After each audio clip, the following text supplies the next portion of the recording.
All right, class, let's just dive right in. Welcome to today's masterclass. We are currently living through a massive, fundamental shift in how we learn, how we interact, and honestly, how we think. Artificial intelligence is absolutely everywhere in education right now, and it's promising to be this ultimate personalized tutor. But as a focused learner, you really need to know how to navigate this rapid integration without losing your own cognitive edge. So this explainer is your practical guide to doing exactly that. But before we really get going, I want you to stop and ask yourself a pretty critical question about your own daily habits. We almost always adopt new technology because it makes things easier, right? But think about it. When a tool is doing the thinking for you, what exactly happens to your thinking? As we're going to explore in the research today, there's an incredibly fine line between using a tool to build your skills and using a tool to completely bypass the learning process. Okay, here is your syllabus for today. We'll briefly hit the AI paradox, and then systematically break down three major traps: AI hallucinations, algorithmic bias, and cognitive dependency. After that, we'll cover the exact, actionable protocols you need to avoid those traps and preserve your independent mind. So, let's kick things off with Section 1, the AI classroom paradox. It's all about balancing that promised efficiency with actual education. Which brings us directly to Section 2, Trap 1, AI hallucinations and the illusion of truth.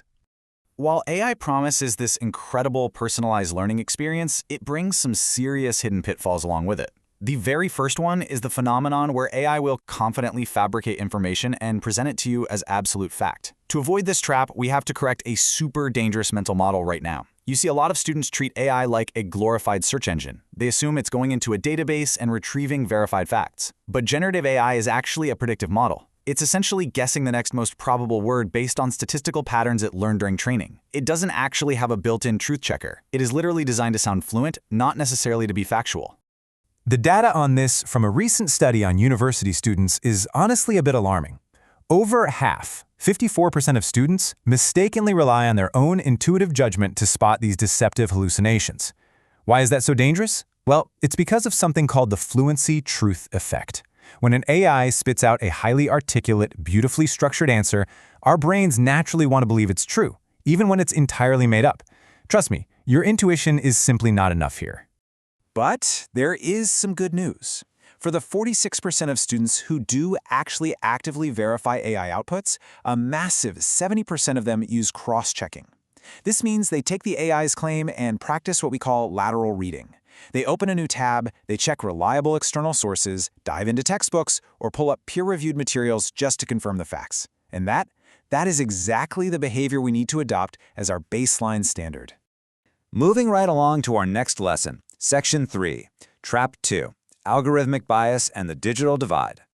We often think of AI as this purely neutral, objective machine, right? But the reality is it can unintentionally discriminate and actually make existing educational inequalities much worse. The algorithmic divide is a critical concept here.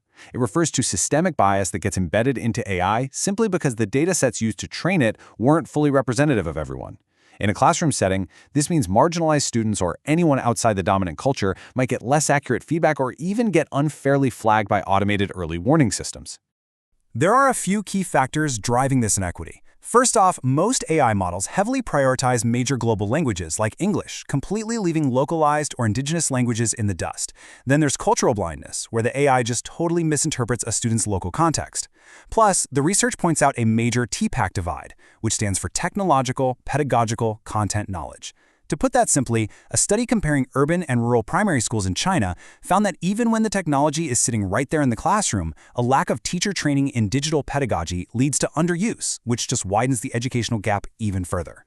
But this is a solvable problem. To avoid this trap, we need to look at successful case studies that prioritize inclusive design through deep community collaboration. A brilliant example is Maseno University over in Kenya. They actually co-designed an AI translation tool for Kenyan Sign Language directly hand-in-hand with the deaf community. Another fantastic one is Robots Mali, who used AI to produce culturally relevant children's books in the Bambara language. When AI development actually involves the community it serves, it preserves culture instead of overwriting it.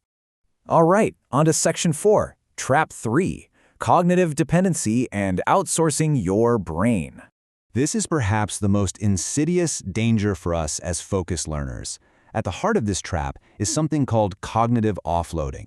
Simply put, this is when you transfer your mental effort to external technologies. Now sure, offloading reduces your immediate workload. It makes the task feel a whole lot easier in the moment. But relying on AI to completely bypass the productive struggle of learning fundamentally erodes your intellectual development. Think about it. That struggle, the confusion, the trial and error, synthesizing the information, that is literally the biological mechanism of learning. If the AI does all the heavy lifting, you just don't build the cognitive muscle. It's so easy for students to get trapped in what researchers call the dependency loop. First, they overestimate how much the AI is actually helping them learn. Then, because the AI is so fast, they skip their own analytical reasoning phase and place blind trust in the automated response. That's automation bias. Over time, because they haven't actually practiced solving hard problems on their own, their academic self-confidence totally tanks. And what happens when your confidence is low? You go right back to relying on the AI for the very next assignment. It is a really vicious cycle. So, Section 5, Strategies to Avoid Problems. Let's get into your actionable lesson plan. Now that we know exactly what the traps are, here is your practical, everyday framework for dodging them completely. If you only take one tool away from this explainer today, please let it be this, the Attempt-First Protocol. Step 1. Independent attempt. You have to grapple with the problem yourself first. Let yourself struggle a bit. Step 2. AI consultation. Use AI strictly to check your work, clarify a messy concept, or summarize something you've already read. And Step 3. Active verification. Aggressively cross-check whatever the AI gives you against your textbooks or primary sources. Remember, AI should be your explainer, not your solution generator. Maintaining a healthy learning environment with all this new tech is absolutely a shared responsibility. It's a two-way street. Students have got to verify facts, be transparent about when they use AI, and consciously resist that urge for passive answer seeking. But on the flip side, educators have to step up too. They need to teach AI literacy explicitly, evaluate the actual process of learning rather than just grading the final essay, and create safe, structured ways to use AI right there in the classroom. Bringing us to our final stop, Section 6, Preserving Your Independent Mind. The final takeaway. Look, the goal here is not to become a Luddite and reject technology. The goal is to preserve your human agency in a world that is heavily assisted by AI, and the academic literature really backs up this core philosophy. The absolute most crucial point you need to take away from today's masterclass is this very powerful directive, designed for augmentation rather than replacement. AI should elevate your capabilities, let it challenge you, let it be a sounding board, use it to scale your big ideas, but it must never, ever replace your critical reasoning, your evaluative judgment, or your personal authorship. And with that, class is officially dismissed. But as you log off and gear up for your next big study session or work project, I want to leave you with one final provocative thought to challenge how you approach your workflow. Will you let algorithms do your thinking for you? Or will you command these tools to elevate your own mind? The choice is entirely yours. Keep learning, keep questioning, and I will see you in the next explainer.